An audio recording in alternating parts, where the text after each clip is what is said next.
I am the leading cause of vaginal dryness in women 18 to 25.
Padded Room Radio is on the air, you bloody bastards. My name is Darian. I am back for another week of horror goodness, taking you deeper and deeper into the sands of Egypt for Mummy Month here in the Padded Room. Buddy is here. Yeah. We are in Mummy Month here, buddy. Oh, Mummy. Oh, Mummy. It's fitting that it would be on Mother's Day month. Right? Mummy's Day. Happy Mummy's Day. What's up with you, man? What did we miss? Not much, really. On my third week of work, and I am just now filling out the, hey, welcome aboard welcome paperwork. Aboard. Well, yeah. we got to make it official at some point, right? Right, yeah. Yes. I would like to be paid. Yes. Also. So yeah, which just has to be this week. So it's like, hurry up, get me on the books. We're going to need some kind of compensation conversation here, sir. Yes, sir. Right on, man. Well, I'm glad you're official. Yeah, thank you. I hate to think you've been hanging out there for free this whole for time. free, yeah. But yeah, that's all that's been going on with me. How about you? Oh, I had a busy fucking weekend, buddy. Yeah? You know, I don't know if it's a good sign or a bad sign when you're actually looking forward to going back to work just so you can relax for a fucking second. Yeah, that's how my weekend went. Started off Saturday, got called into work, had to go deal with some shit. It took a good couple hours, came back immediately, had to help Jason pack his house up because he's moving to Tennessee. Right. Which, by the way, we should just go ahead and put it out there. I don't think Jason's going to be on the show anymore because he's moving to Tennessee, dude. Yeah. We can't do that. Well, maybe we can. Maybe we can Skype him in at some point. Yeah, I'm sure we can figure out something. We'll figure something out. If anything, I'm sure he'll call in. Yeah, I don't know. We'll figure something out. See what impressions he does. It's me, Southern guy. Spent a good chunk of the day doing that. As soon as I got done with that, had my RTO team over to the house for the big T-shirt making party. Oh, yeah. Got to make everybody's T-shirts, fire up the crickets, do all that stuff. Got to put snacks out and make dinner. Yeah. That's pretty much my entire Saturday. Wow. Sunday, got to wake up early. Got two, not one, but two flag football games I got to coach. And the worst part is they're like an hour apart.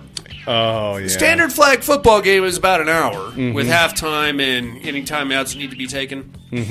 So if we could have knocked them out back-to-back, 2 hours, kids would have been fucking exhausted. Oh, yeah. But no, we got to play one, and we got to chill out at the bar for about an hour, then we got to play the second one, and then after that we have a post-game meeting where me and the other coaches usually have 6 or 8 beers, split some nachos, kind of a thing. There you go. We call it a meeting. It's more of a shit talk kind of a thing. Make fun of the kids on the other team kind of a thing. And our kids, too.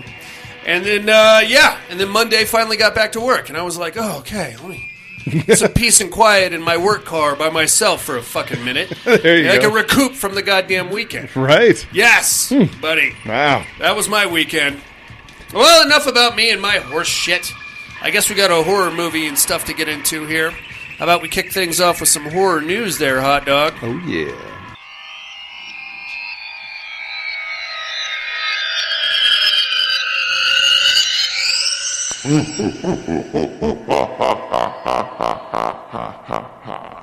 Horror news.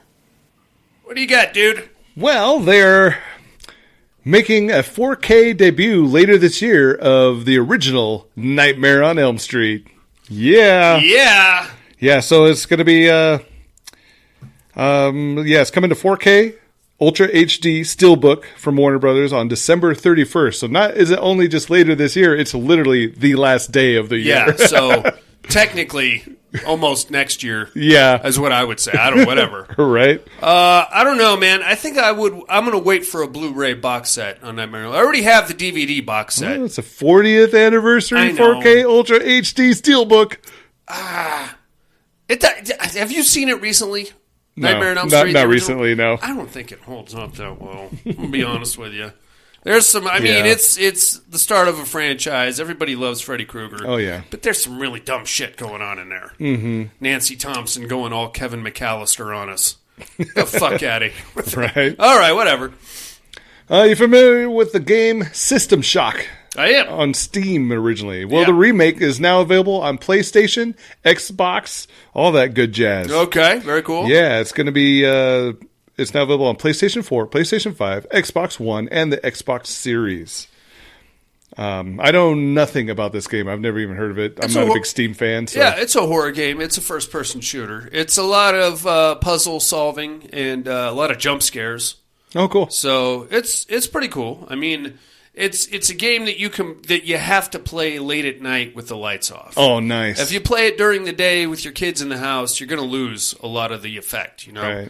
And you're not going to be able to see shit. Like if there's a glare on your TV, you're fucked. You can't see nothing because it's so dark. Wow. Yeah. And A24 is picking up dark reimagining of the death of Robin Hood. So it's going to be a darker tale of it. It was recently announced that Michael Sarnowski is directing an upcoming film titled The Death of Robin Hood, said to be a darker reimagining of the classic story, starring Hugh Jackman and Jodie Comer. Okay. Well, I mean, if it's A24, you know there's going to be a lot of like weird artsy shots in it. There's probably going to be some fucking mind fuck thing at the end. You know? Mm-hmm. I mean, if it's an A24 horror movie, it's probably going to be pretty good. But at the same time, you're going to get the A24 treatment. Right. Which is a lot of artsy-fartsy stuff. Yeah, they had purchased the U.S. rights to The Death of Robin Hood.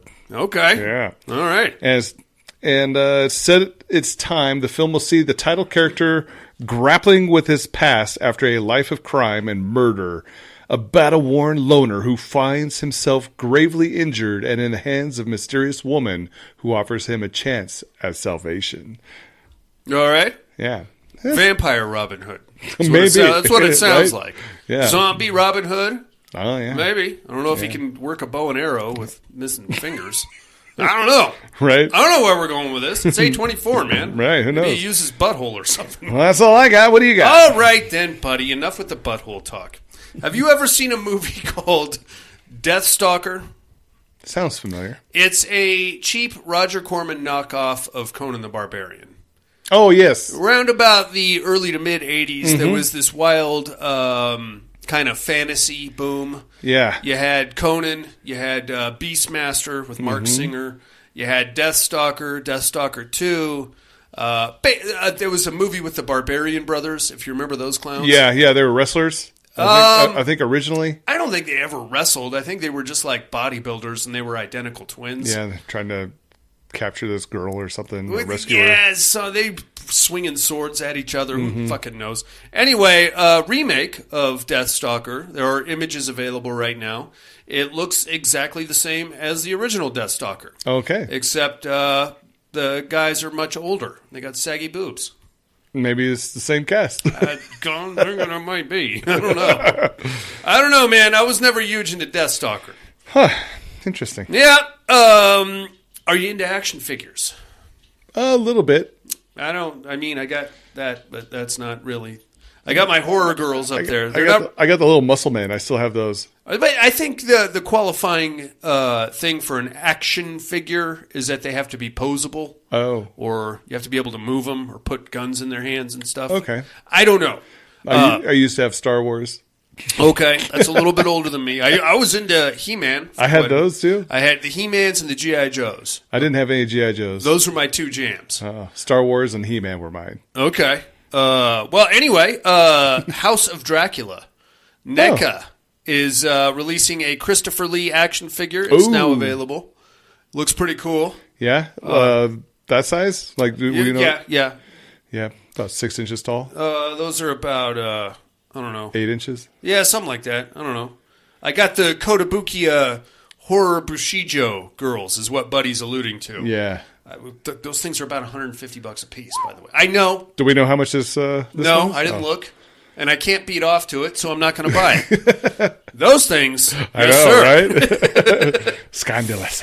What else we got here? The original Suspiria is getting a VHS release from Vice Press. Yeah, I don't... okay.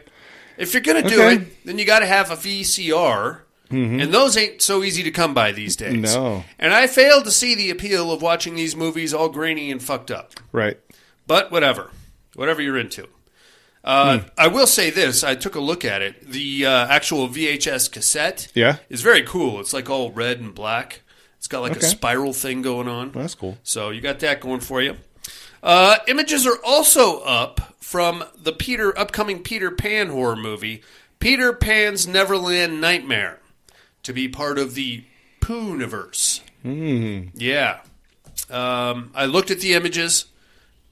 There's like a goblin-looking guy. It might be a zombie. I couldn't really make left or right out of Interesting. it. There's like a possibly dead dude walking around. Maybe it's undead Peter Pan. I wonder what else they'll throw in the Pooniverse. They're just grabbing every fucking thing they can. Yeah, maybe this... Cinderella, I'm sure. Maybe this Robin Hood. The Robin Hood, well, I don't know. I don't know if that's a Disney property. I don't know. And if it's being made by A24, I don't think they want anything to do with the Pooniverse.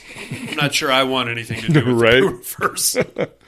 All right, that's all we got on the horror news there, Shenanigans. You ready for some listener mail? Yeah. Let's get it on.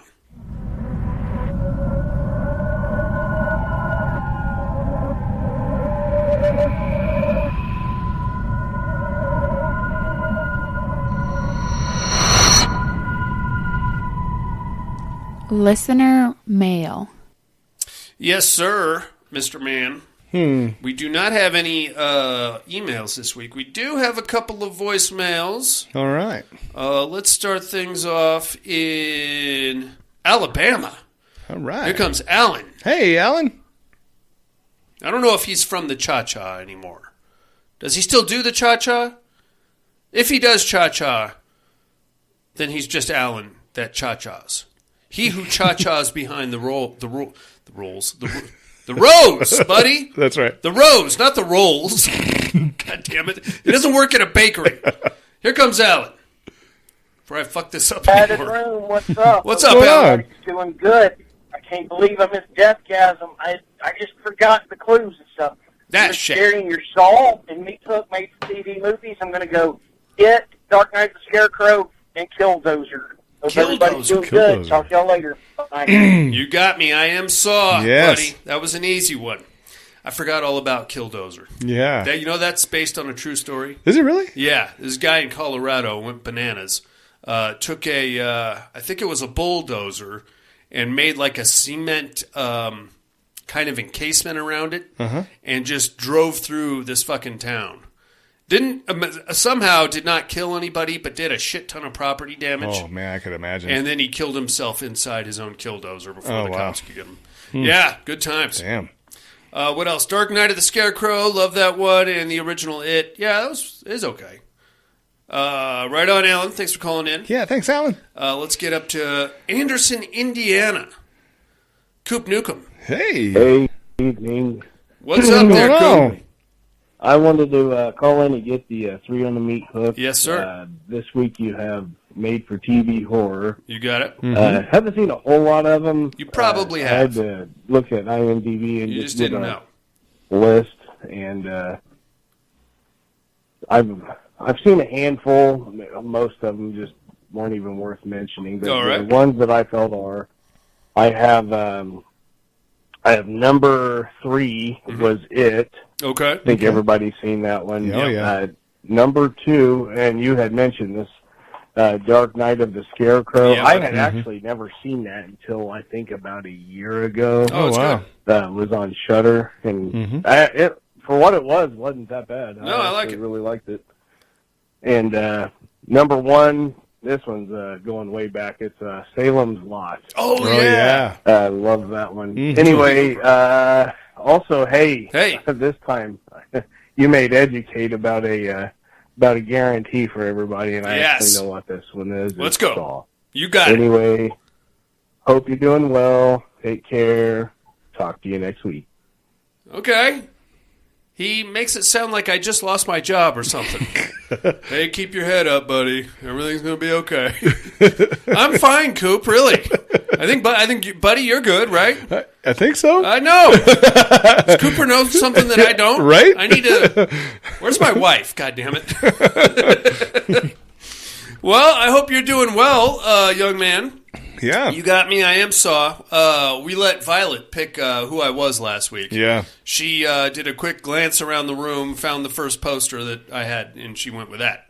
So, yes, you are correct, sir. I am Saw. And that is all we have on the listener mail, buddy. Oh, wow. Yeah. Short week. Yeah. Very well. Ready to get into it? Apparently nobody wanted to talk about Dawn of the Mummy. I can't believe it. Yourself included, you fucker. Right? Not sure I wanted to either, but, you know. All right, let's get into a movie there, Nacho. Hell yeah.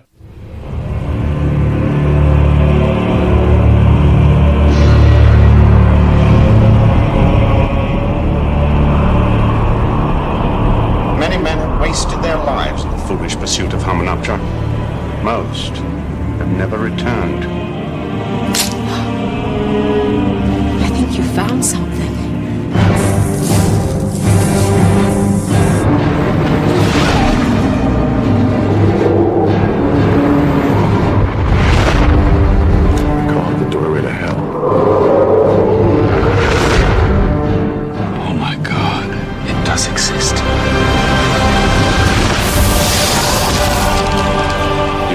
The creature that we have feared for more than 3,000 years is the bringer of death. He will never stop. This summer, Universal Pictures invites you on an extraordinary adventure beyond life and time.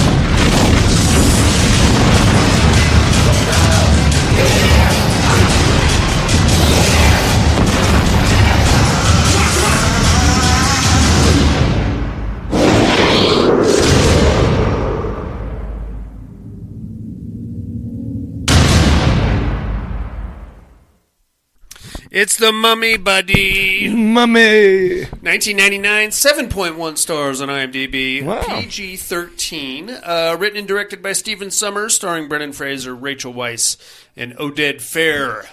Recognize Oded Fehr at all? No. You'll know him as Umbrella Agent Carlos something from the second and third Resident Evil movies. Oh, wow. Yeah. I'll be so good for him. Yeah. Handsome devil, that guy. Yeah.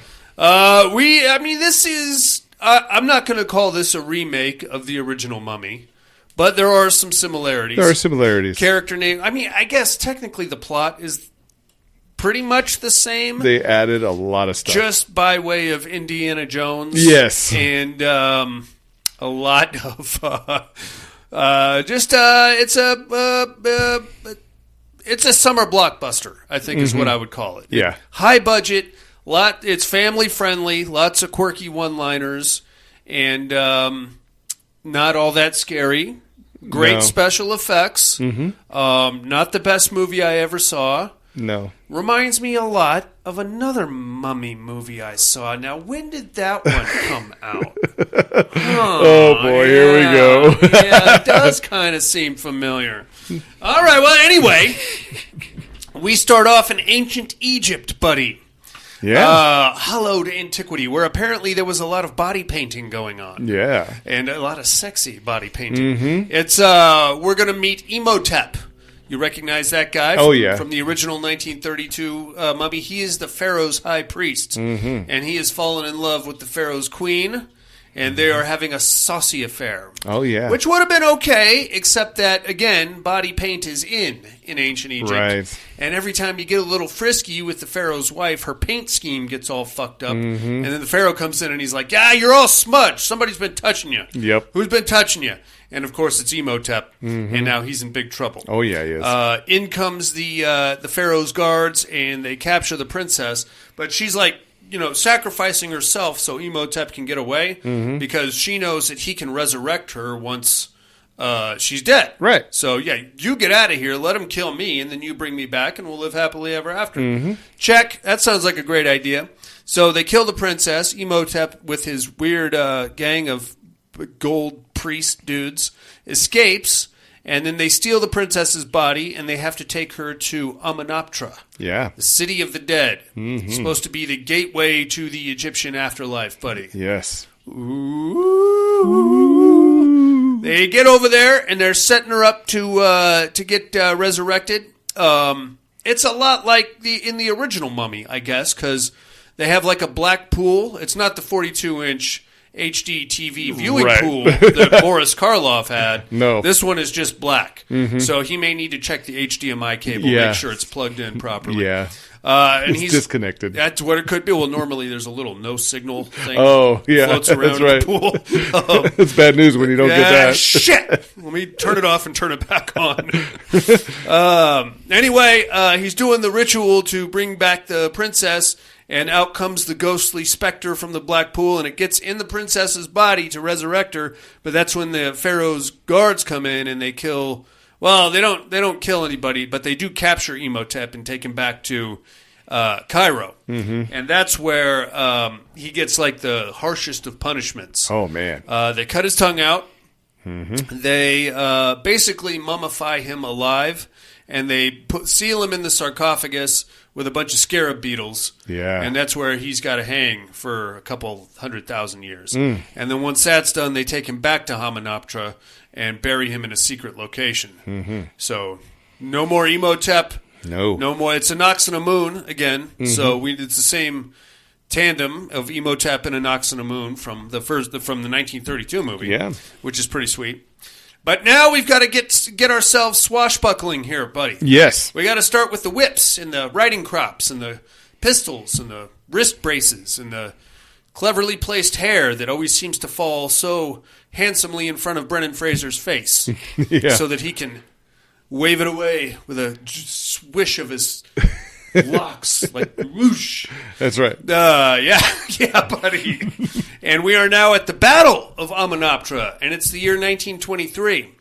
I think Brendan Fraser, he plays a guy named O'Connell, and he's part of some military unit.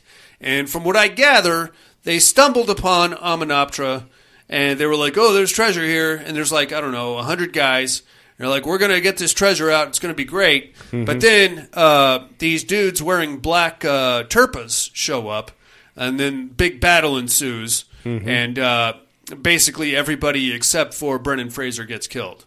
You meet his quirky sidekick, Benny. Oh, he's hilarious. He's the degenerate sidekick that was also present in the first Mummy movie. He's a bit of a fuckface and a coward. In this big gunfight battle, Benny hauls ass. All of the soldiers in Brendan Fraser's unit get killed, except for Brendan Fraser. O'Connell. I should start calling him O'Connell. He runs, but then he hides under a statue of Anubis, and then they've got him cornered, and then all of a sudden, all the guys in the black turbans just puss out and haul ass out of there. And then O'Connell's like, well, yeah, you better fucking run. But then the sand underneath him kind of morphs into this giant face thing, and it's like, and then he's like, oh, shit, and then he just walks off into the desert. Yeah. The guys in the black turpas follow him for a little bit, and this is where we see Oded Fair. Now, his name is never mentioned in the movie, but do you know what his name was? No. Ardith Bey, which was the pseudonym that Boris Karloff's mummy used when he was trying to interact with humans. Oh, yeah. It doesn't really make a lot of sense here, but it's a nice little nod to the original. Anyway, they don't really help him. They just kind of let him wander off into the desert. And I don't know what he does exactly, but somehow he ends up in prison. there in Cairo.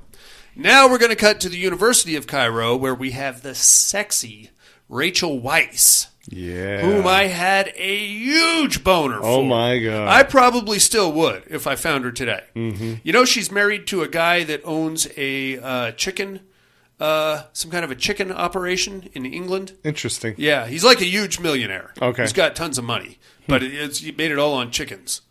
Wow. I got to give me some fucking chickens. Yeah.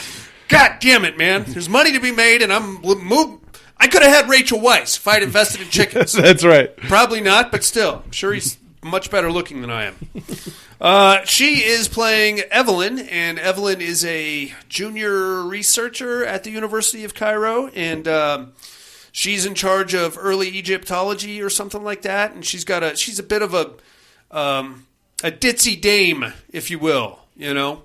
We're in 1923 here, so I feel like there's a lot of like subtle nods to the original movie where the original chick there was kind of a ditzy dame too. Mm-hmm. But Evelyn knows a lot about Egyptology, and her brother is there also. He is also a degenerate. And he pops up and he's like, well, I was on a dig, you see, and I found this little item here that you might be interested in. And he pops it open. It's like this weird puzzle box. Mm-hmm. It's like an octagon, and if you turn it a certain way, it pops open, and then inside it is a map. Yes. So she's like, oh, shit, you found the fucking map. You found something here, big guy. Mm-hmm. And he's like, oh, dear, I do believe it might be worth something. And she's like, yeah, it's worth something. It's an actual map to Hamunaptra. So apparently now in 1923, nobody knows where the fuck Hamunaptra is or how to find it or anything. Right. But she now has a map. Mm-hmm. So she's like, hey, asshole, where'd you get this key in this map? And he's like, it was on a dig. And she's like, yeah, you're full of shit. You didn't dig anywhere. Mm-hmm. Like, no, actually, I won it in a card game with these prison guard guys. And she's like, okay, well, we need to go talk to the prison guard guys and find out where they got it. Mm-hmm. So off they go to the Cairo prison, and they talk to the warden. The warden's like, yeah, okay, I got it off of one of my prisoners. He had it on him. You can meet him if you want. And out trots Brendan Fraser with longer hair. Yeah. And Fabio. Yeah. They're even more swooshy. Yeah. Oh, let me get this hair out of my way. Reminds me of my son. So now they come out and they're like, hey, man, where'd you get this fucking key little thing here? Looks like you might have found something interesting. And he's like, you're not interested in a key. You want to know where Hamunaptra is. She's like, yeah, I do, actually. I'm an Egyptologist. And he's like, well, yep, then you probably found the map. And if you want, I could take you there if you can get me out of here. And then he kisses her and he punches her brother. And then I guess he's set to be hanged. Mm-hmm. I don't know what he did to get himself hanged. He had a really good time or something like that. Which I didn't understand. I was like, what the hell did he do? It seems a bit much, but maybe we're just going to overlook. I guess we're just going to overlook that altogether. Yeah, unless he's being charged with everybody dying and he is the only one who escaped. I don't know. So he mass murdered 300 people. Yeah. Holy shit! I don't know. He's a man. I wouldn't want nothing to do with him. I couldn't figure it out. I don't care. It's fun. Like, yeah, we're going to hang him here in a couple minutes, so if you want to hang out. And they're like, no, you can't hang him. I'll give you 100 pounds if you don't hang him. And he's like, let's just hang him. She's like, I'll give you 200. Like, nah, we're just going to already hang him. So they're like, okay, just hang him. So they hang him, but his neck doesn't break, and he's just dangling. And then finally she's like, look, he knows how to get to Hamunaptra. There's treasure there. She's talking to the warden guy. Mm-hmm. And I'll give you 25% of the treasure if you cut him loose, and he can take us there. The warden's like, all right. So they cut him loose. He gets cleaned up, and now they're boarding the boat, because apparently you got to take a boat to Hamunaptra from wherever Cairo they were. Yeah. They get on the boat. Everything's pretty cool. O'Connell gets himself cleaned up. Now he's even more dashingly handsome, because he's got a white shirt that is unbuttoned just to the point where you see a little bit of chest. You know what I'm saying? Mm-hmm. But it's still like kind of buttoned up. And he's got, like, wrist braces on.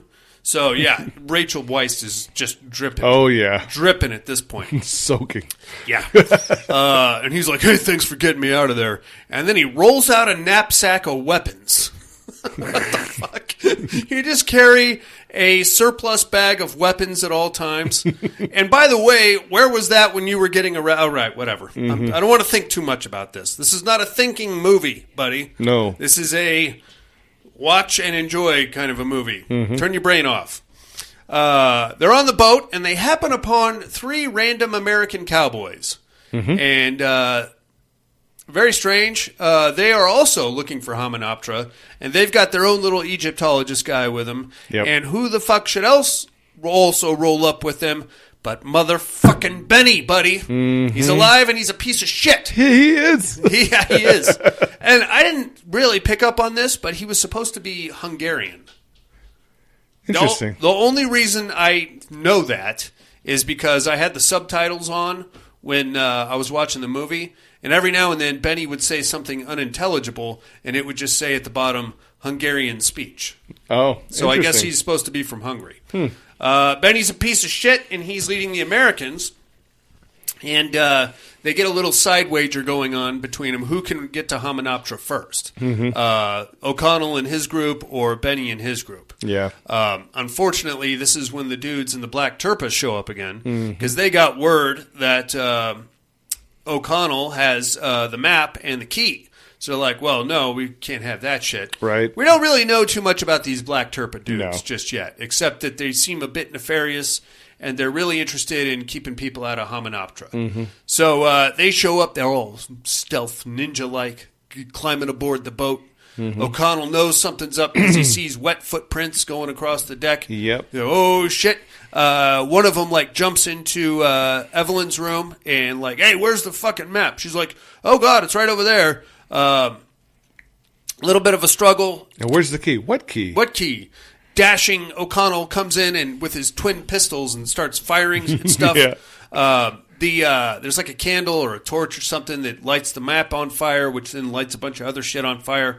And bad news, the map is gone.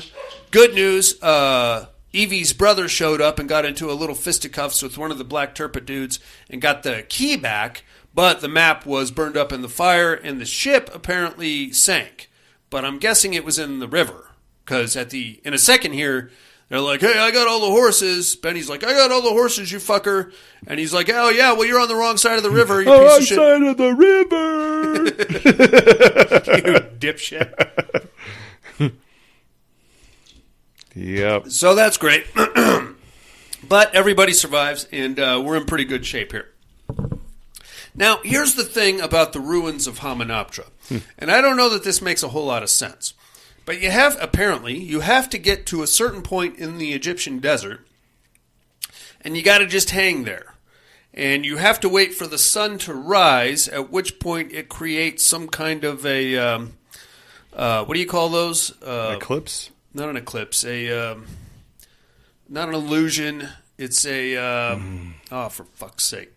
It's a fucking mirage, buddy. Yeah. We had to pause recording while we both Googled it, but I'm going to tell you, it creates a mirage where, I don't know, it's like a light thing hitting the desert, and it basically, because it looks like there's nothing there unless you look at it at the right time, and then the ruins of Hymenoptera kind of appear out of the desert. Yeah. And then since Benny's group and O'Connell's group are both there at the right spot at the right time, that begins like a fucking horse race, except that O'Connell's group is all on camels and Benny's group is all on horses. I'm pretty sure a horse would beat a camel, right?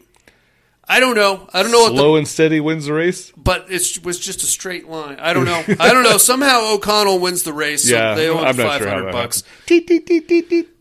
Whatever that's something. I don't know. That's how you get your camel into high gear, I guess. Yeah. You tease it.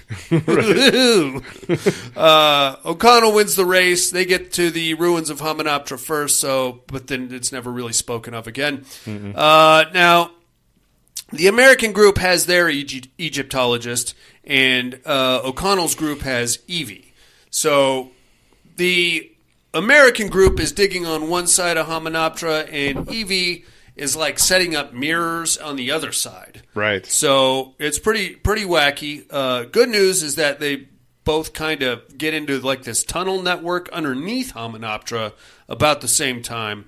and they're both looking for this mysterious treasure vault thing. While the Americans are, Evie's got other ideas. What Evie's after is the Book of the Dead, and then there's another one called the Book of Anubis. Right. You want the Book of Anubis. That's supposed to be made out of solid gold. The Book of the Dead is basically the Egyptian Necronomicon. Yes. And all you're going to do is fuck shit up with that one. So... bad news. Probably want to stay away from that. Regardless, everybody's poking around trying to figure this thing out. The Americans get lucky first. They find like a couple of jars, which are going to come into play later, and they're like, "Ooh, solid gold or something. I bet that's worth something." But then Evie's group happens upon the actual tomb of Imhotep, which is a whole other set of shit right there. Oh, yeah. So the even worse news is that shortly thereafter, the Americans find the actual Book of the Dead. So at this point, the black turban dudes are kind of circling around like, oh, shit, they made it this far. We're in big trouble. Here we go again. So they get out, and they're kind of like hanging around their campsites at night, and this is when the black turban dudes attack. And of course, we get all the shooting and the fisticuffs and sword swinging and things like that. Amazingly, none of our characters get killed. We just kill a shit ton of the black turban dudes this time. Yep. And eventually, Ardith Bay is like, "Oh, okay, all right. No more bloodshed tonight, there, boys. I'm going to give you 24 hours to get the fuck out of here, and after that, we're going to come back and kill everybody." So they just leave, which seems pretty counterintuitive to me, right? I mean, we'll find out later who these black turban dudes are, but they have a very specific job. Yeah. And it seems like letting people chill out in Amenoptera is the exact opposite of what they want to do. He did have dynamite on him, so they would have just killed everybody. Okay, well, that would probably be for the best, right? I don't know. All right, we'll get to that. We'll get to it in a second here. All right, very exciting. So the black turban dudes fuck off, and after that, the Americans and O'Connell's group are like, "Hey, you know what? We should probably combine forces, at least at night, so we'll all sleep in the same vicinity, and then in case those fuckers come back." So, okay, yeah, good plan. Go back in there the next day, start fucking around again. This is when Evie realizes that the Americans have the Book of the Dead. Yeah. And she sees, like, the key slot on the book, and she knows she has the key. So she waits till their Egyptologist falls asleep, goes over there, pops open the Book of the Dead using her key, and, of course, has to read some shit. Yeah. Which creates all kinds of fucking problems. Oh, yeah. Up pops Imhotep out of his tomb. Okay, so... This is 1999. CGI. This was top of the line CGI at that time. Yes, 1999. Now, not so good. I didn't really care for the look of Imhotep, but whatever, it's fine. He's a rotting husk, and he's walking around, and here comes a plague of locusts. The other Egyptologist wakes up, and he's like, "You should not read from the book!" But she's already read it, and here comes the big sandstorm, and everybody's all fucking scared and running around. Here comes the black turban dudes. They're like, "You motherfuckers." They come in shooting again, and everybody takes off into the desert. We got a big fucking problem now. Oh, yeah. O'Connell, well, pretty much everybody just goes right back to Cairo, and they're trying to figure out, they've got the Book of the Dead, which is great, and they need to figure that out. The Americans have all these gold jars, which is also great. It's worth something, I'm sure. But now Imhotep is on the loose. We've already seen, apparently when he rises, there's going to be 10 plagues of Egypt. Yes. Which is really going to fuck some shit up. First plague, locusts. We got that as soon as his coffin popped open. Second plague is going to hit right about now. It's a plague of blood. All the water in all of Egypt turns into blood, to include rain, rivers, decorative fountains. I assume... the shots they were poured. The shots, oh yeah, the alcohol, because we're all drinking in the cantina trying to figure out what the hell's going on. Everybody's doing shots, and they're like, tastes like blood. It's blood. Now we're going to meet... Oh, wait, taking a shot. Oh, tastes like nickel. Yeah. That was different. I'm like, can I get fucked up drinking this? I can? Okay, pour me another one. It really makes me wonder, when you spit it out, it's like, come on. you wouldn't have noticed that fast. You don't think you so? would have swallowed it first. I don't know. Because as soon as the shot goes in, it's not like you just hang it out in your mouth and, what does this taste like? You hurry up and put it in your mouth and swallow it. Maybe we've been doing shots wrong the whole time, buddy. Yeah. Maybe you're supposed to taste this fucking shit. Yeah, maybe. Yeah. Well, I'm not drinking anymore. This stuff tastes like crap. Anyway, here comes plague number 2. It's blood everywhere. Oh, boy. Now we're going to meet another character, a guy, some kind of a British Air Force vet from World War I. Mm-hmm. Crusty old guy. He's one of these, swashbuckling alcoholic types. Mm-hmm. Hangs out at the Explorers Club. And he's just waiting for something to break loose so he can get in a plane and shoot something. I want some action. Yeah, I love him. I think his name was Wilford or Wilbur or something. I don't know. We'll get back to him in a minute. And now here comes Imhotep. And before he left Amenoptera, he captured the one American that I thought was actually pretty cool, the guy with the glasses. Yeah. And he took his eyes and his tongue out. Mm-hmm. So Imhotep now has eyes and a tongue. Yeah. Other than that, he's still just a rotting husk. Mm-hmm. Benny, on the other hand, was also captured by Imhotep, but because Benny pulled out a Star of David and started speaking Hebrew, Imhotep could understand him. Yeah. So he's like, oh, the language of slaves. So him and Benny can talk back and forth. Mm-hmm. Benny's such a fuckface. Yeah. I know, he's supposed to be. He's a squirrely dude. He was hilarious. But now Benny is working full-time for Imhotep as his little, guide or whatever. He takes Imhotep to Cairo, plague of blood, very scary. Takes Imhotep up to the cowboy's room, the guy with the no tongue and the no eyes, and he's like, well, bad news, buddy. Imhotep's got to finish you off because he needs, skin and stuff. Mm-hmm. So Imhotep basically drains that cowboy dry, and now Imhotep's got, skin, and he's back to looking like he did in Egypt. Mm-hmm. Something I didn't understand about this movie. Why they love that distended jaw effect so much. Is he supposed to be part snake or something? Every time he opens his mouth, his chin goes way down to the middle of his chest. I think it was just for effect. Okay. Because, they had all the CGIs hey, we should try to make him look more scary. Let's give him a huge mouth. Yeah. That's pretty scary. All right, whatever. All right, scary stuff. Here comes plague number, 3? Yeah. Plague of boils and pulsating pustules. Mm-hmm. So now Imhotep is walking around the streets of Cairo. He slowly manages to raise an army of zombie-like dudes with boils and fucking warts on their face. Yeah, it's weird. And they just, I don't know. I think they're zombies, or maybe they just are. I think they were under a spell. Okay, I'm into it. Again, don't ask questions. Mm-mm. Just go with the movie. Yep. At this point, mind control. Sure.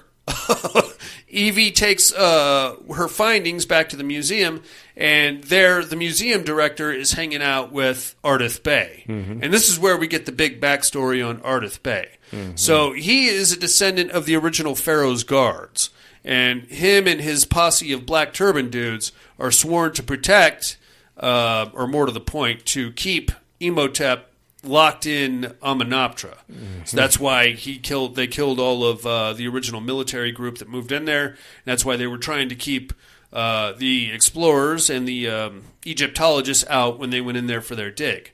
What doesn't explain is why they gave them 24 hours to chill out there, because that's pretty dumb. Mm-hmm. Just saying. Again, I'm not thinking about it. I'm just pointing out it's kind of a dumb thing. Whatever. And now they're like, okay, well, cool. We're sorry we let Imhotep out, and we'll try to fix this somehow, but I don't know, maybe you know something.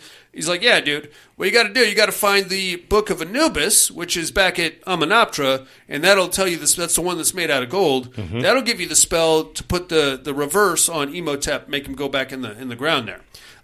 By the way, you should probably do it before he reaches Amenoptera himself, because he's going to try to raise an ox and a moon, and I guess that's really bad. You don't want that shit. Because then he can take over the world. But I don't see what the problem is. I mean, he's just trying to get his girlfriend back. Right?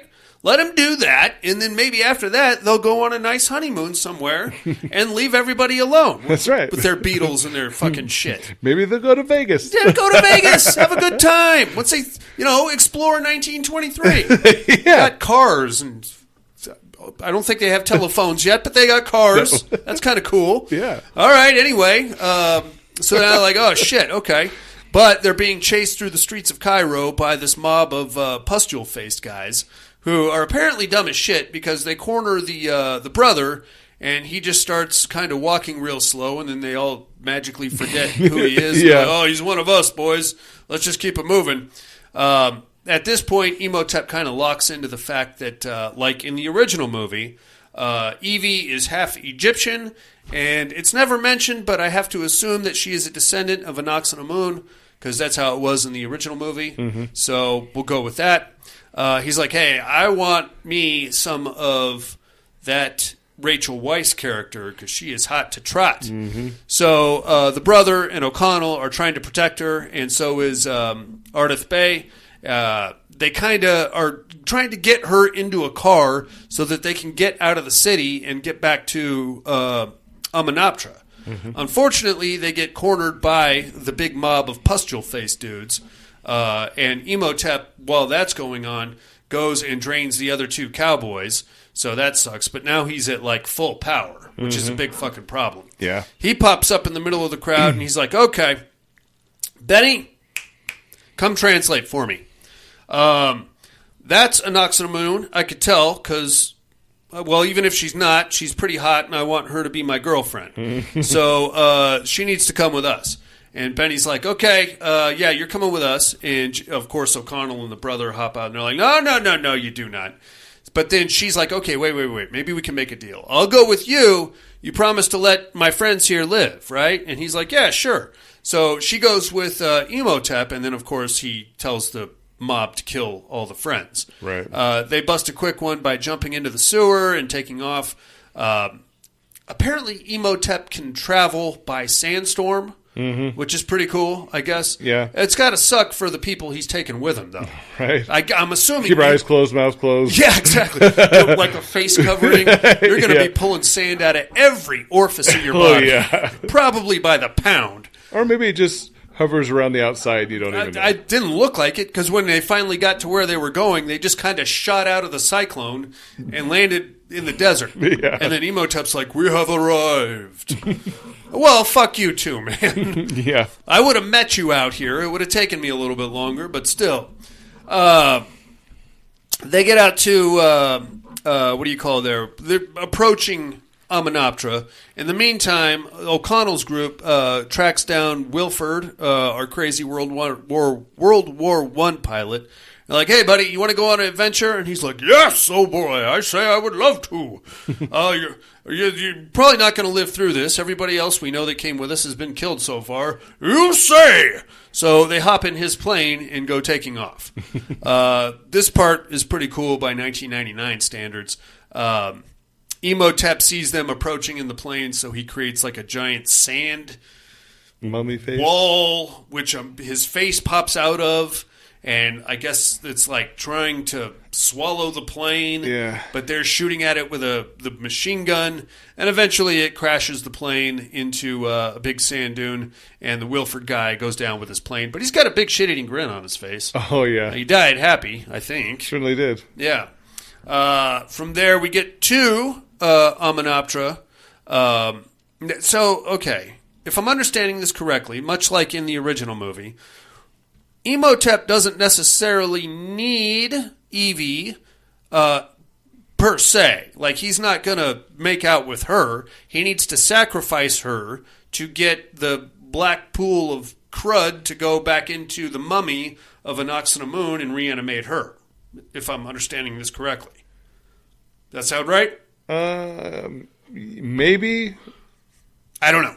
Or the mummy, not the mummy, but Anax-Amun to go into Evie. Well, body. I mean, it kind of gets fucked up, but the mummy of Anax-Amun does pop up because she fights Evie for a few minutes. Right. But we'll get to that in a second. Anyway, we are now back in the tunnels of Amenoptera. We get the big gang fight. Somehow the king's guard, or not the king, well, maybe, I don't know. Some Egyptian warrior guys get reanimated also, and they come out to stop O'Connell's group from getting the Book of Anubis, which is great. But they find the Book of Anubis because they already know where it is. It's in the statue of Anubis. Pop it out, start reading it, and using translation, the brother manages to take control of the Egyptian warrior guys, the zombie Egyptian warrior guys. While that's happening, unfortunately, they didn't get there quite fast enough because Imhotep was already doing like the sacrificial ritual on Evie, had her in a very sexy Egyptian number. Oh, yeah. And had her in a restraint, like a altar. You got to tie her down. Very sexy. Oh, yeah. I like that. And she was like squirming in a very sensual fashion. Yeah. Let's take a moment. Ooh. But he's got the mummy of Anaxamun like laying right next to her, and as he's like reading the words or enacting the ritual or whatever, the mummy starts to squirm, and Evie's freaking right out. O'Connell comes swooping in with like a gold sword, and he like manages to cut her loose, but the mummy pops up also, and she's like fighting Evie. While that's going on, the Imhotep is trying to finish his ritual thing to get Evie into full faculty or whatever, I don't know. And the brother is reading his own ritual thing to take control of the zombie guards. Unfortunately, he's a little bit faster because while all of this is going on, O'Connell is trying to get to Imhotep to slash at him with a sword. Big fight there. Good news, the brother finishes his ritual thing, which gives him control of the Egyptian warriors. He uses them to attack the mummy of Anaxamun to save his sister. They cut her to shreds, which pisses Imhotep right off. Oh, yeah. And then he flips to the other page, which is the ritual to banish Imhotep, but he only gets about halfway through it, and then because Imhotep sees Anaxamun get all cut up, he just kind of steps into the black pool where he is kind of swallowed up and devolves into mummy dust. And that's pretty much the end of your movie there. But you get a very romantic kiss at the end between O'Connell and Evie. Schmoochy poochie! Yeah. Buddy, what'd you think of The Mummy? Pretty good. One of my faves. I'm going to be honest with you. I like the Tom Cruise Mummy better. I disagree. Hey there. You can fight me if you want. I mean, they're basically the same movie, dude. They're horror, action, PG-13, full of Indiana Jones style. Indiana Jones, full of witty little one-liners here and there. I just an overactor in one, and Brendan Fraser. In another. The reason I would pick the 2017 Mummy over this is number one, Sophia Boutella. Number two, a 12-year-old boy. Oh, how dare you! I thought she was great. The special effects were a lot better in the 2017 one. Yeah, special effects are definitely better. Other than that, they're pretty much. One of them set in modern day. The other one is set in 1923. One of them has a bunch of winks and nods to other Universal horror characters because it was supposed to be the start of the Dark Universe. Yeah. I kind of like the other one, the 2017 one, better. I'm sorry. I'm a fan of Rachel Weisz and the brother. I do love Rachel Weisz. And the brother, and then Benny. I thought Benny was hilarious. Benny was good. Yeah, I don't know. But Tom Cruise had his witty little sidekick too. So there's that, buddy. Okay. I am grasping at straws here. I'm gonna. This is the hill I will die on. You won't convince me. I'm not going to convince anybody. I know that. I already know that. I'm just telling you right now. That's where I'm at, you motherfuckers. That is The Mummy. I found it streaming on Peacock. It's got the whole franchise. There's this one, The Mummy Returns, and then the Mummy Curse of the Clay Art, the China. It's the one with Jet Li. Where they go to. Was it Jet Li? Jackie Chan? No. I think it was Jet Li. I could be wrong. They're in China for that one. Yeah. Different mummy chasing them around. And then there's Dragon King. And then you've got the Scorpion King movies, which I thought were really stupid. Yeah. That's just me, though. All right. Let's take us a little break there, buddy. Mm-hmm.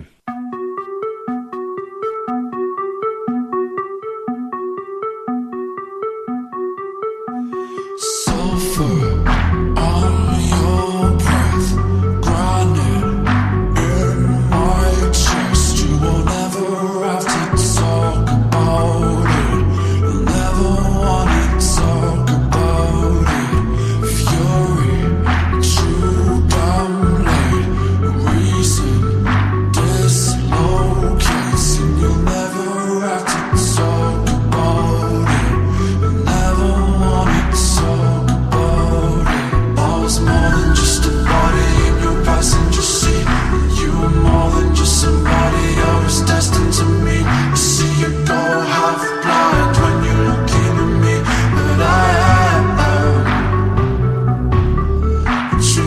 second-hand smoke in a glass on the street. You gave me nothing whatsoever but a reason to leave. You say you want me, but you know I'm not what you need. But when you sit there, acting like you know me, acting like you only brought me in to get below me. Never mind the death threats, falling at the doorway. Rather be 6 feet under than be lonely. And if you had a problem, then you should have told me. Before you started getting all aggressive and controlling. You only drink the water when you think it's holy. So keep an eye on the road, or we will both be here. More than just a body in a passenger seat. You more than just somebody else destined to me. I see you go half-blind when you're looking at me, but I am to the second-hand smoke in the glass on the street. You gave me nothing whatsoever but a reason to leave. You say you want me, but you know I'm not what you need. But I am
Hey inmates, if you like what you hear, head over to the Padded Room Facebook group and support us through the Patreon link with a small monthly donation.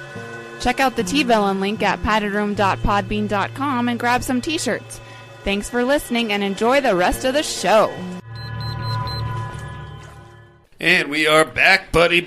Yeah. Oh, shit.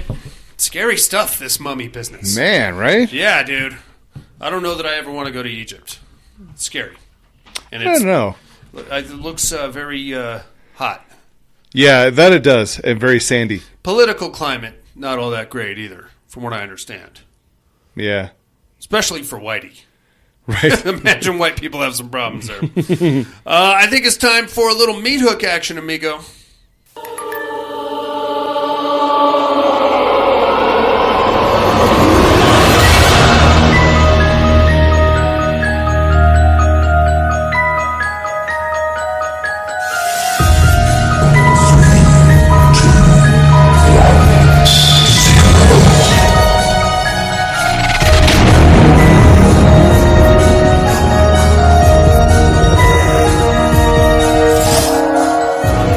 Three on a meat hook. This week's meat hook, top 3 PG-13 movies, buddy. Yeah. Hit us with number 3. The Others. That's PG-13? Yeah. Oh, nice.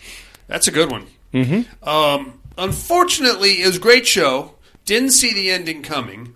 But after that, you kind of had to start looking for that ending. Right. Who's the real fucking ghost here? Uh-huh. You know what I'm saying? Yeah. But very atmospheric. Yeah. Nicole Kidman was a right biatch in that movie. Yeah. But the house, dude, the Yeah, fog. good. Yeah, very good. Something about the caretakers showed up out of nowhere, want to work for free, acting real shady all the time. Yep. So what's up with them? I don't know. You find out at the end. I'm not going to ruin it for you. Although I probably already did. My number 3 in the same neighborhood as yours, Lights Out. Oh, yeah. That's a great one. Maria Bello.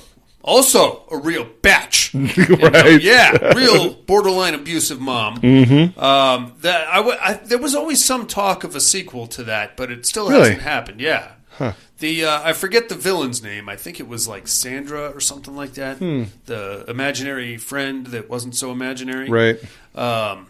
Yeah, she was supposed to be like going to launch like a franchise around it. Interesting. But just still hasn't happened. And that one came out in like 2013 or something, if I remember right. That's still a good show. I like it. Yeah. How about number 2, Hot Dog? The Ring. Okay. Yeah. That's my number 1. Son bitch. That, I think, is about as good as... That is like the only proof that PG-13 horror can work. Yeah. Because it's the horror in that movie is very subdued. You don't see people getting ripped in half or raped or their fucking tits torn out or anything like that. But that little girl coming out of the well, you know what I'm saying? That weird TV montage that you get of the ladder and the horse eye and the fly buzzing around and the mirror. It's creepy. It's creepy as shit, man. Yeah. And it works very well. And it just goes to show you that you don't need to see, somebody getting a hot fire poker in the vagina to freak you out. And that's even more effective. I mean, not the vagina fire poker thing, but the... I mean, that's effective. It's effective, too. Yeah. If you really want to see that, it'll probably fuck you up. But like the girl in the well and the hair coming down, that's something that you're going to think about whether you want to or not when you're walking to your car alone at night. Right. And oh shit, what was that? Oh, is that little girl over there? Oh, fuck me. Oh no. You know what I mean? Yeah. That's the kind of thing that stays with you. Yeah. Right, yeah, that's my number 1, dude. But my number 2 is another movie called Underwater. Seen that? Oh, yeah. Kristen Stewart. Mm-hmm. I like that. That would probably fall into a more of an action horror kind of a thing. Okay. It just doesn't fucking stop, bro. You know what I mean? The movie starts, you get like, I don't know, 3.5 minutes of peace and quiet. And then after that, the underwater station starts falling apart, and it doesn't fucking stop. Right. It's just her running around in her underwear, frantically trying to fix shit. Oh, I can't fix this. Okay, fuck it, leave it. Let's go to the next thing. Oh, let's see if I can fix that. Oh, it's crawling with sea fucking creatures. Oh, fuck that. Let's go see if I can fix some shit over there. Oh, here's T.J. Miller. Let's save him real quick. Oh, shit. Oh, and then fucking Cthulhu shows up. Yeah. At the end, you get Cthulhu. Now you're proper fucked. Right? It does. What I like the most, well, besides Kristen Stewart in her underwear, is that it just, you can't look away. Right. The entire movie is one single shot action sequence from the 5-minute mark right up to the closing credits. So I would think that would get an R rating just for violence and underwater intensity. I don't know if that's a criteria or something. Yeah, I don't know. Cthulhu should be rated C for Cthulhu. That's what it should be. Rated C. C13. I don't know. C13. All right. How about number 1, buddy? My number 1, The Sixth Sense. Oh yeah. See, that's a good one. And what I love about it is that you don't really know that you're watching. Well, I guess you do know that you're watching a horror movie, but it like teeters on the brink of family drama because you don't know if he's actually seeing ghosts, even though you're seeing them. But the boy's seeing all the creepy shit? Right. Or is that just, could be a figment of his imagination, could be some mental illness. And then at the end, when you get the big reveal, you're like, oh, are you fucking kidding me? I remember people losing their minds over that movie. Yeah. And rightfully so. Because that's one you have to watch at least twice. Oh, you definitely want to watch it twice or more. You watch it the first time and you're like, oh, fuck me, seriously? Yeah. Well, how does that make sense? And then you watch it again and you're like, oh, shit, that actually does make sense. I actually knew the ending when I watched it in the theater. You're full of shit. No, I did. You're full of shit. I told my friends, I'm like, this. I don't know about that, buddy. My number 1, you already mentioned, The Ring. Yep. Yeah, that is about as effective as a goreless horror movie can be. just going on the dread, the depression, the Pacific Northwest, the atmosphere of it lends itself very well to that. Yeah. Even when she goes to the farmhouse, I mean, it's like... Yeah, when she tracks Brian Cox down. Yeah. And he's just on the verge of committing suicide. Oh, my gosh. Yeah. And then, see, that's something you don't really... And this is another argument that could be made, that in this one rare occasion, the Americanization is actually better than the Japanese version. Right. And the only reason I say that is because the Japanese version, there's a lot of cultural differences that just don't make sense to Americans. Right. Like in the Japanese version, there's like a water elemental thing that comes into play and a bunch of other weird shit. And the American keeps it very much in the VHS tape, the curse that comes with it, the phone call that you get after. The well, Samara, which is the American Sadako. But in that, you also get how she came to be, what her mom murdered her and threw her body in the well, and now this is how she wreaks vengeance. You don't get a lot of that in the Japanese version. Right. So that's another small argument that could be made. That is our meat hook for the week, inmates. It is PG-13 horror movies. We want to know what your top 3 is. Area code 775-387-0275 is the mental health hotline, or just go to paddedroompodcast.com, hit the mail link and let us know, or you can just go to paddedroompodcast.com, hit the 3 on a meat hook link, and put your picks in there. Either way, we will make fun of them on next week's show. That's right. But now we must tell you what movies we got to watch this week in a segment we like to call What Are You Looking At?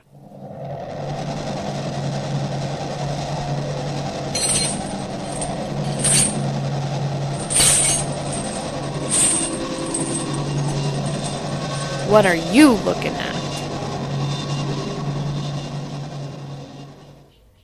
So you remember in last week's show when I was making fun of people that buy steelbooks? You bought one. Oh, I did better than that, buddy. Oh, my. Here's my stack that I picked up at Walmart. Oh, my gosh. You check out all these? Layer of the White Worm. Yes. I picked up on Steel, but they're $20 a piece, man. Wow. So it's really...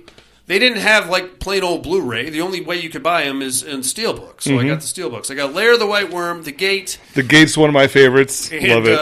What is that other one? Prisoners of the Ghostland. That's the weird Nicolas Cage samurai movie that I've told you about. I still can't make any sense out of it. Okay. So the only one of those that I got to watch so far is The Gate. Okay. And I just remembered what a silly fucking movie that is. Yeah. It's great. It's great. Is. It's from 1987, The Gate, with Stephen Dorff.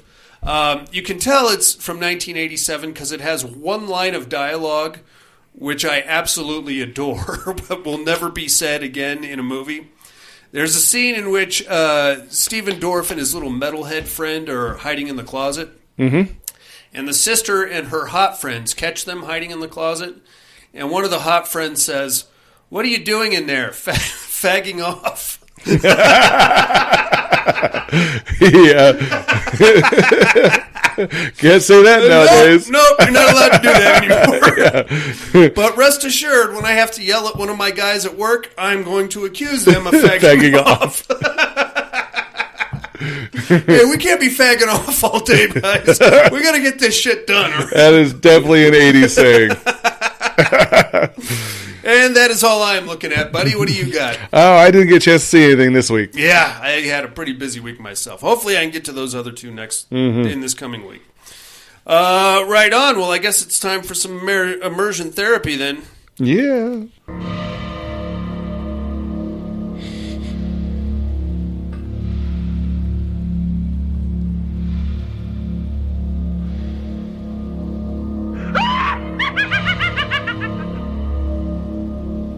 Immersion therapy.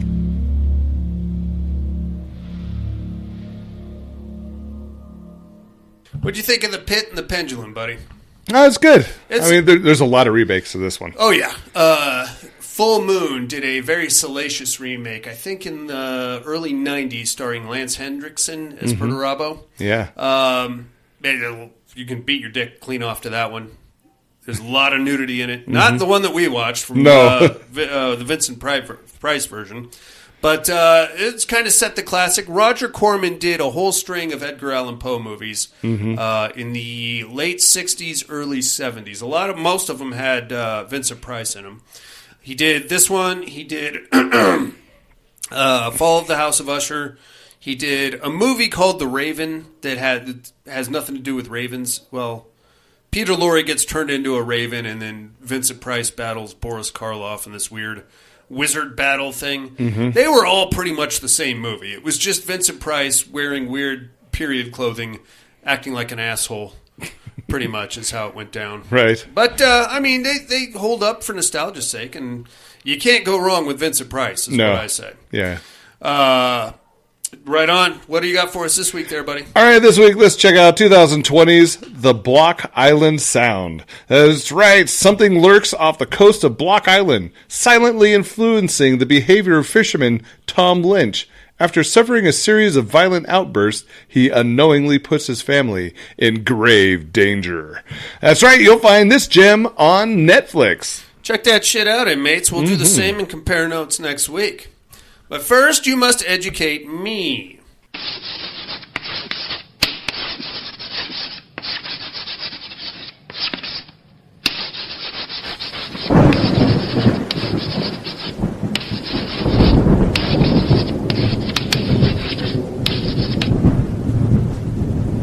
Educating Miss Monica.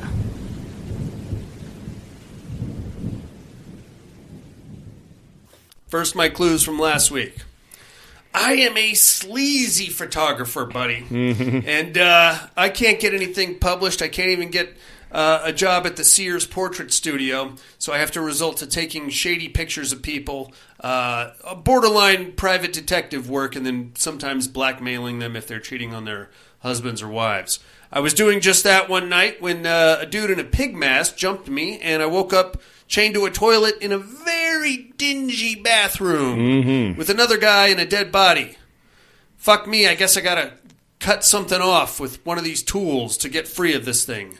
I am, of course, the original Saw. Yeah. Great show. Yeah, it is. Launched a franchise that is still going today. Still. I think the first one came out in 2004-ish, if I'm not mistaken. So, yeah, 20 years of Saw. And still going strong. They keep trotting Tobin Bell back out, even though his character died at the end of the second one. Yeah, but, they can still use him on a voice of a They do, but something. Another flashback. Or maybe he didn't really die. I'm pretty sure he did. I think until the actor Tobin Bell dies, we're just going to keep bringing John Kramer back for more. Yeah. Which is fine. I'm into it. We keep finding ways to make that make sense somehow. So that's good. Who might I be this week, you ask? I am a possibly 5-year-old boy who has suffered what I believe to be what I thought was a minor head trauma. Parents took me to the hospital and brought me home. Everything seemed okay. Laid down for a nap. When I woke up, my parents were gone. My sister's still here, which is cool. But also, I think all the doors and the windows in the house have vanished. So I'm now locked in here with my sister, which is a bit alarming. Good news, the TV still works, and so does the VCR, so I'm going to pop my favorite cartoon in there and pretty much just play it on a continuous loop. Bad news, now the power is going out, and the toilet has vanished, and there's nothing in the refrigerator, and the house is just getting darker and darker. And I'm starting to hear weird noises and weird sounds coming from what I think is the basement, or could possibly be an upstairs bedroom. I'm starting to get very disoriented in my own house, is what I'm saying. Who might I be, you ask? Tune in next week and I will drop some knowledge on you, inmates. In the meantime, I think that's about going to do it for us this week. Join us next week for Mummy Dearest. That's right. That's right. We're doing it. No other podcast is going to cover Mummy Dearest except this one right here, buddy. You think we're scared? You think we're scared of Mummy Dearest? Fuck you. We're doing it anyway. We're excited. I'm fired up. Tara Reid and Lou Ferrigno, baby. That's right. Mummy Dearest.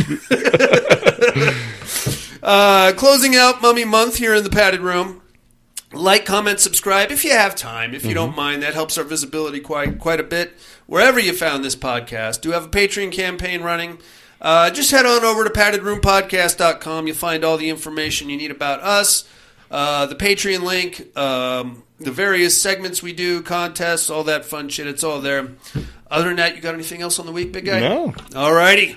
4 mummies, dearests, lost kids in their own house, the sands of Egypt, Rachel Weisz.